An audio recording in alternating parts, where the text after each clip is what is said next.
Headlander, Double Fine's latest comedy adventure, this time set in a strange 60s sci-fi world that oozes style. I've had my eye on this game since the first trailer landed. The retro psychedelic graphics all look fresh and new, and of course that big booming echoey voice shouting Headlander was just retro overload. So count me in. But it's not only the style that grabs you, it's the concept itself. Controlling a detached head that can take over bodies of decapitated robots. I mean, shut up and take my money, I've shouted at the trailers. It's like Barbarella meets Invasion of the Body Snatchers or something. A game full of humorous puzzles, combat, Metroidvania gameplay and head-flying antics. It's all just a thrilling concept. In Headlander, you are the last human, at least the last human head. You see, this is a future where humanity is no more. All thoughts, consciousness and anything else that makes us human-like has been moved to an artificial brains and robots. So it's up to you, your head, which has luckily been encased in a futuristic space helmet that has rocket hoover suction neck attachment, to embark on a mission to save humanity. And it's your head that is key to this adventure, as it enables you to fly around the level, possess bodies and suck open doors and hatches to find those all-important secrets. This mechanic is both totally amusing and satisfying. This head of yours can't make a sound due to the lack of lungs, so it remains gormless and deadpan while the world falls apart around you. The only voice you hear is from a trucker called Earl who guides you through the game. Detaching your head and flying around is great fun and essential, as you'll need to possess guards, or shepherds as they're called, which have different levels of security shown by colour, red all the way through to violet. This helps you to progress further into the game.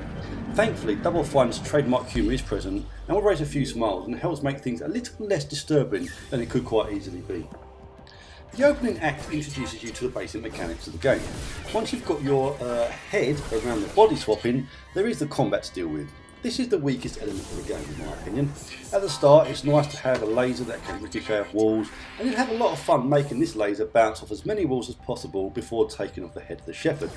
The trouble is, later on, and not that later to be fair, you're faced with 3 or 4 and they can also use the walls to bounce lasers around, so it can get confusing. All the while you're trying to line up your shot on one shepherd, all the others don't have to worry about the inaccuracies of a DualShock 4 and can kill you in a matter of seconds. There is some cover you can duck behind, but this doesn't really help when a shepherd appears right behind you and keeps respawning.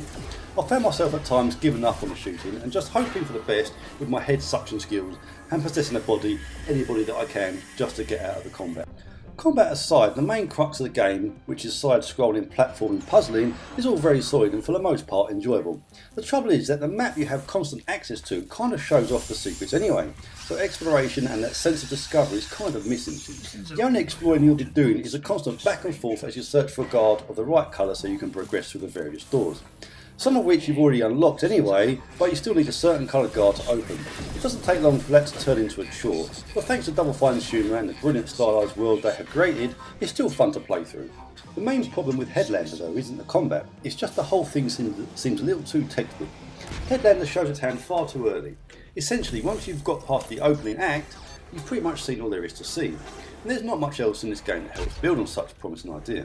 Sure, there are power-ups to make you stronger and enhance your abilities, but nothing really feels that different.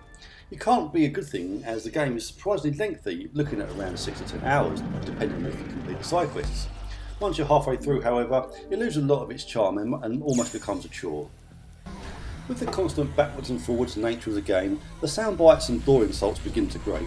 There isn't much to interact with either, so you kind of just end up running through the levels and not soaking up the atmosphere. There are some side quests to complete, the highlight being a chess game, the others however are simple fetch quests. While playing the game you just can't help thinking to yourself, just wish there's a bit more to it.